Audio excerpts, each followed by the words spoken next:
वाल्मीकि रामायण में वर्णित कथा के अनुसार मंदोदरी रामायण का एक ऐसा पात्र थी जो एक शक्तिशाली और पराक्रमी राजा की पत्नी होने के बाद भी एक अभागी स्त्री थी। मंदोदरी का चरित्र गुणवान, धर्मपालक और शिक्षाप्रद था। तभी उसे हिंदू धर्म की सर्वोच्च सम्मान प्राप्त 5 नारियों में स्थान दिया गया है, जिन्हें हम पंचकन्या के नाम से जानते हैं। मंदोदरी ने सीता हरण के बाद से लेकर रावण वध तक हमेशा सीता को लौटा देने और अपने पति को सही मार्ग पर लाने की भरपूर चेष्टा की थी, लेकिन असफल रही। मंदोदरी के जन्म की कथा भी बहुत ही रोचक है। वह अपने पूर्व जन्म में मधुरा नाम की एक अप्सरा थी। एक दिन वह भगवान शिव से मिलने कैलाश पर्वत पहुंची। वहां जाकर उसने भगवान शिव को ध्यान मुद्रा में देखा और वह उन पर सम्मोहित हो गई।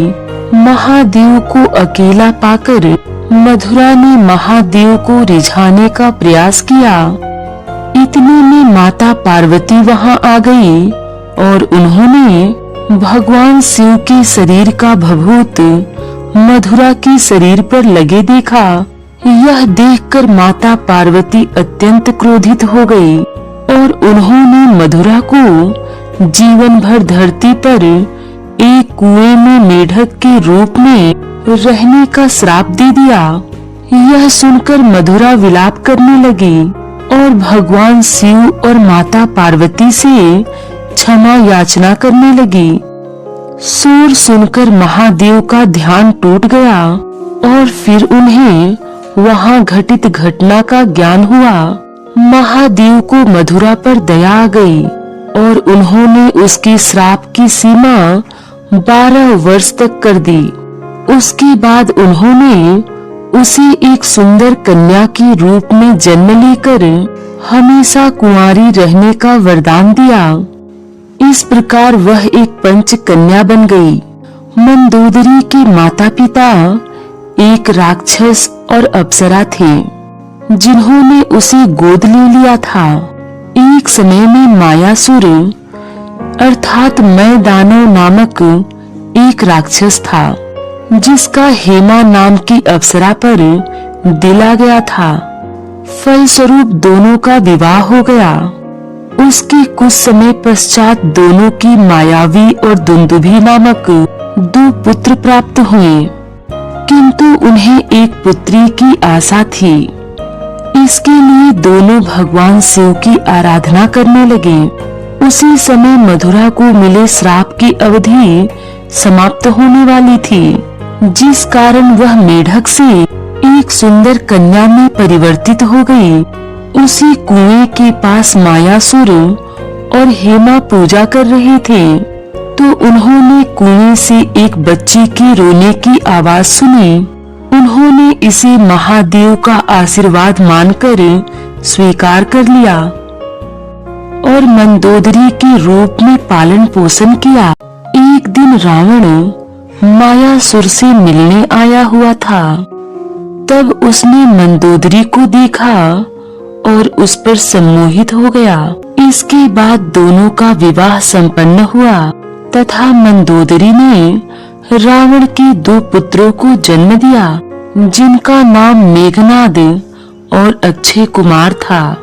इनमें से अक्षय कुमार की मृत्यु हनुमान जी और मेघनाद की मृत्यु लक्ष्मण जी के हाथों हुई थी।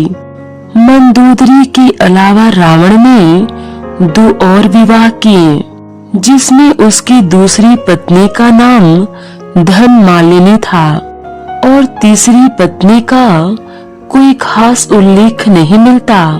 विवाह के पश्चात मंदोदरी रावण के साथ लंका आ गई और वहां की प्रमुख महारानी बन गई।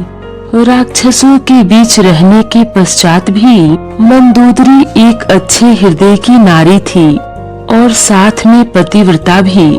उसने अपने पति के द्वारा किए गए हर अनुचित कार्य में उसे समझाने का प्रयास किया, लेकिन रावण उसकी एक नहीं सुनता था। रामायण के अन्य संस्करणों में यह भी बताया गया है कि एक दिन रावण के अनुचित कार्यों से परेशान होकर मंदोदरी ने आत्महत्या का भी प्रयास किया था। मंदोदरी रावण की स्त्री लोलुपता के बारे में जानती थी, लेकिन उसने कभी रावण का साथ नहीं छोड़ा। रावण ने अपने जन्म में कई अनुचित कार्य किए थे, लेकिन मंदोदरी ने हमेशा उसे समझाने का प्रयास किया था। जब रावण ने मां लक्ष्मी के रूप माता सीता का हरण किया, तब मंदोदरी बहुत घबरा गई थी। वाल्मीकि रामायण में कई बार इसका प्रसंग आया है कि मंदोदरी ने अंतिम समय तक रावण को समझाने का बहुत प्रयास किया कि वह सीता को लौटा दे और प्रभु श्री राम की शरण में चला जाए। उसने केवल रावण को ही नहीं, अपितु अपने पुत्र मेघनाद को भी समझाने का प्रयास किया, लेकिन विफल रही। एक बार तो उसने रावण पर तंज कसते हुए यहाँ तक कह दिया था कि जब वह श्री राम के छोटे भाई लक्ष्मण जी के द्वारा खींची गई एक सामान्य रेखा को ही पार न कर सका, तो वह स्वयं नारायण के रूप श्री राम से कैसे जीतेगा। यह सुनकर रावण मंदोदरी पर अत्यंत क्रोधित हो गया था। कहते हैं कि एक बार मंदोदरी ने माता सीता के प्राण की रक्षा की थी। रावण ने माता सीता के अपहरण के पश्चात उन्हें अशोक वाटिका में रखा था तथा समय समय पर उन्हें उससे विवाह करने का दबाव डालता था। एक दिन माता सीता पर दबाव डालते हुए रावण इतना क्रोधित हो गया था कि उसने अपनी खड्ग उठाकर माता सीता का वध करने का प्रयास किया था। यह देखकर मंदोदरी ने रावण का हाथ पकड़ लिया था और उसे ऐसा न करने की याचना की थी। मंदोदरी के इस प्रकार सभी के सामने याचना करने पर रावण वहां से चला गया था। जब प्रभु श्री राम ने रावण का वध कर दिया था, तब मंदोदरी युद्ध भूमि में आकर प्रलाप करने लगी। यह देखकर प्रभु श्री राम को बहुत दुख हुआ और उन्हें मंदोदरी को सांत्वना दी। इसके साथ ही प्रभु श्री राम ने विभीषण को परामर्श दिया कि वह अपने भाभी मंदोदरी से विवाह कर उन्हें पुनः लंका की प्रमुख महारानी होने का सम्मान प्राप्त करवाए। मंदोदरी इस प्रस्ताव से पहले तो असहज हो गई, लेकिन लंका की भलाई को देखते हुए उसने यह प्रस्ताव स्वीकार कर लिया। फिर मंदोदरी का विभीषण से विवाह हो गया और वह पुनः लंका की प्रमुख महारानी बन गई। इसके बाद मंदोदरी का उल्लेख नहीं मिलता है।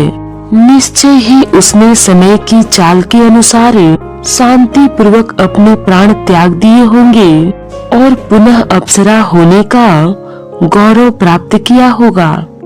जोधपुर से 9 किलोमीटर दूर एक मंदोर नामक स्थल है, जिसे मंदोदरी का जन्म स्थल माना जाता है। इस स्थल का नाम भी मंदोदरी के नाम पर ही है। यहाँ पर रावण को समर्पित एक मंदिर भी है और यहाँ के लोग रावण को अपना दामाद मानते हैं। अद्भुत रामायण में माता सीता की माता का नाम मंदोदरी बताया गया है। हालांकि इसका मूल वाल्मीकि रामायण में कोई उल्लेख नहीं मिलता है। इस मान्यता के अनुसार रावण और मंदोदरी की प्रथम संतान एक पुत्री थी। माता सीता को पूर्व जन्म में वेदवती बताया गया है, जिसने रावण के अत्याचार से तंग आकर आत्महत्या कर ली थी और उसे श्राप दिया था कि वह अगले जन्म में उसकी मृत्यु का कारण बनेगी। इससे डरकर रावण ने सीता के जन्म होने पर उसे मटके में भरकर जमीन में गाड़ दिया था। तत्पश्चात माता सीता राजा जनक की नगरी में उन्हें प्राप्त हुई। राजा जनक की नगरी में ही उनका पालन पोषण हुआ और बाद में जाकर वही रावण की मृत्यु का कारण बनी।